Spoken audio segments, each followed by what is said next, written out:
Oromoon bara duree jalqabee keessattuu sirna Empire afaan qawweetiin biyyattii keessatti uummata hacuucaa kan ture falmachuudhaaf mirga isaa kabachiisu sochiiwwan garaagaraa taasisaa ture. Qabsoo kana keessatti dhuunfaa fi gareedhaan yoo ta'u gootonni qaqqaalii akka warqeetti ilaalaman dhalootaa darbaa kan jiraatudha. Qophiin kan isin dhiyeessinu gooticha qabsaa dhala mirga namaa Birgaadeer Jeneraal Taaddasaa Birruu qabannee isin dhiyaanneera. Harka fuunee kabajamtootaa fi dhaggeeffattoota keenya kun qophii seenaa gootota Oromoo yeroodhaa yerootti tan isin dhiyaatu burqaa istiidiyoorraa Anawwaa Jeesmiinii hanga dhuma qophii keenyatti nu wajjin turan affeerraa keenya.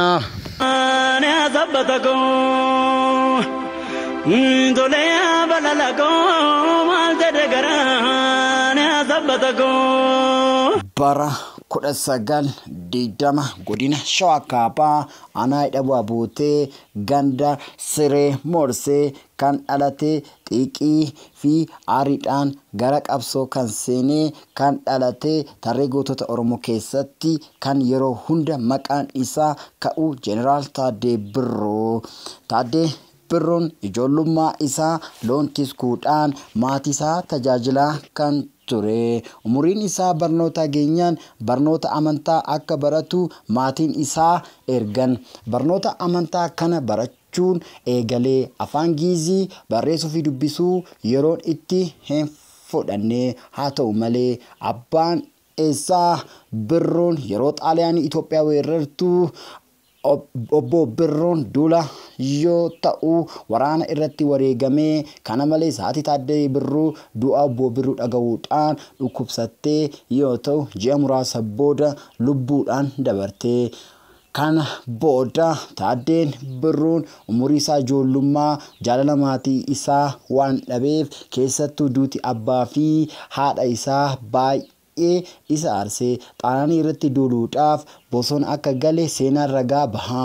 Yeroo kanatti obboleessi haadha isaa kan isaaf eessuma ta'u waliin ta'uudhaan loltummaa mataa ofii uummatanii faashistoota biyya weerarte waraanuudhaaf gara hallayyaa calanqoo kutan. Yeroo san Xaaliyaaniin meeshaa ammayyaa fi loltoota sirriitti leenji'an waan qabduuf Taaddee Birruuf akka qabaman gara Moqaadishootti geessuudhaan achitti hidhaan kanatti Taaddee Birruun akka umrii guutuu akka itti murteeffame. Taaddee Birruun murtii kana akka abdii osoo hin kutanne akka jabaatu isa taasise.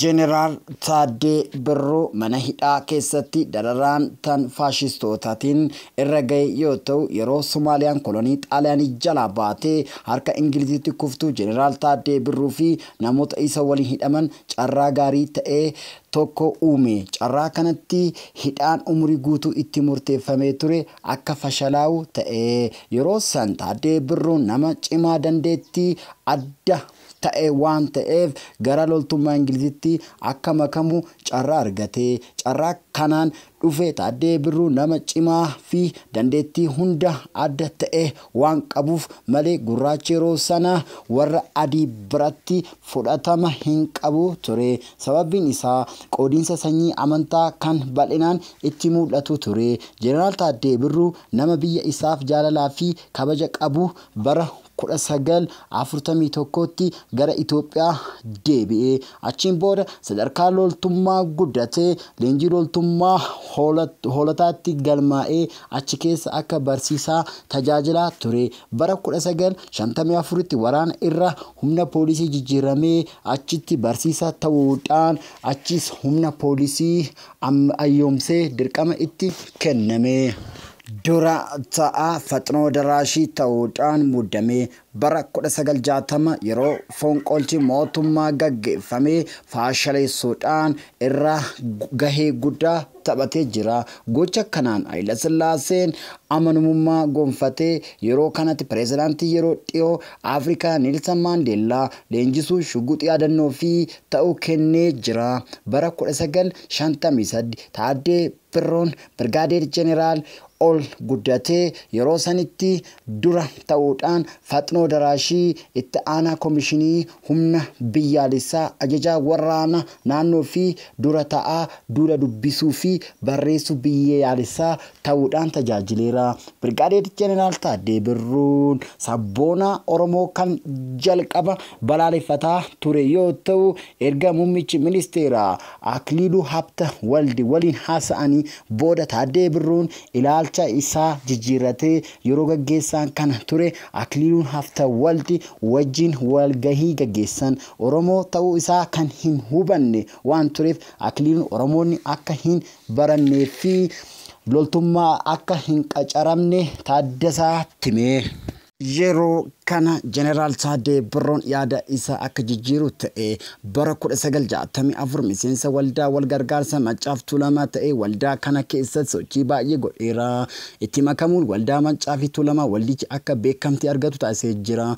Dabalataan dandeettii gaggeessummaa isaa dhaaba kana gara dhaaba mirga Oromoo fi qabsoo jijjiire. Yeroo kana Taaddee Birruun akka baratuuf of danda'an barsiisaa ture. Taaddee Birruun dabalataan dura bu'itiin daldaltootaa fi akkasumas namoota amantaa qabsoo finiinsuu itti tursiisuu namoota baay'ee ofitti dhukkubsatan turan erga waldaa kanatti makaman eenyummaa isaanii akka labsan of ilaaluun ture. Taaddee Birruun erga waldaa kanatti Haayile Sillaasee fi dabbaltoonni isaan yoo baay'ee aarsi yoo ta'u yeroo kana yeroo qabsoon itti finiine boombiin dhukee Baaleetti Oromoo fincila eegalee sababeeffachuun waldaa waliin gargaarsa Mancaa fi Tuulamaa akka cufamu Akiliiluun cubsiise. Miseensonni baay'ee isaanii qabamanii ajjeefaman, baay'een isaanii immoo biyyarraa bahan.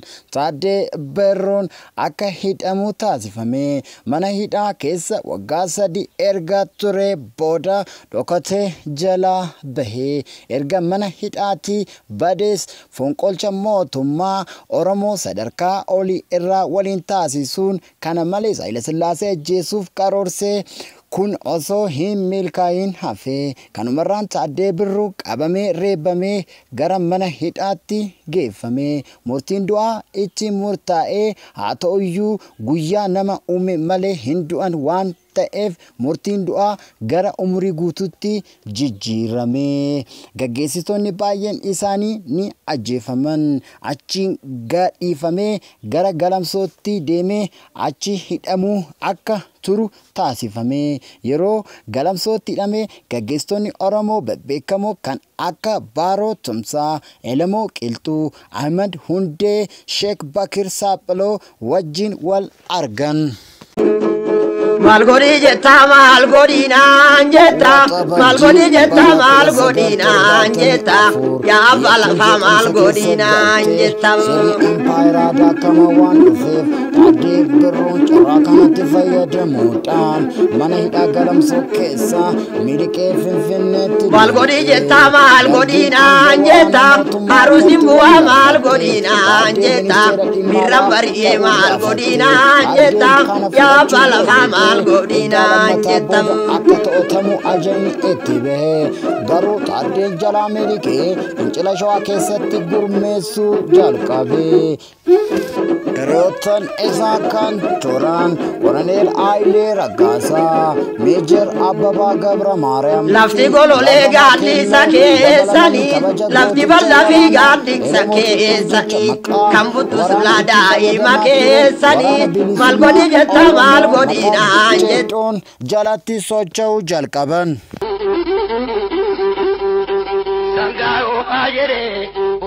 Hiriyaa gantuun in uumamanii Jaagamaa Keelloon ganuudhaan Hayilee Raggaasaa waliin qabamanii umurii guutuu akka hidhaman murtiin itti darbe. Dargiin garuu garaa jabaatti waan taateef Taaddee Birruu fi Hayilee Raggaasaa gaggeessitoota Oromoo baay'ee isaanii bitooteessa 18 bara 1975 ajjeesan. Isaan du'anillee waraanni bilisummaa Oromoo itti fufuudhaan bara 1976 adda bilisummaa Oromoo jijjiiramee qabsoon Taaddeen eegalee itti fufee yeroo yeroodhaan qabsoo walharkaa fuudhuudhaan har'aan gahee jira. Seenaan goota kana namoota of wallaalan eenyummaa isaanii dagatan akka barsiisu abdii qophii keenyaati.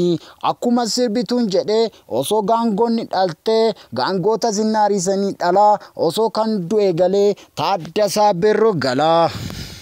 Taaddee Birruu dhiira boombiin dadhabee har'a saaxinii gadi qabe jechuudhaan sirbanii har'aan seenaa isaa kana nu gahanii jiranii. Maal godhi jetta maal godhinaan jetta maal godhi jetta maal godhinaan jetta yaa.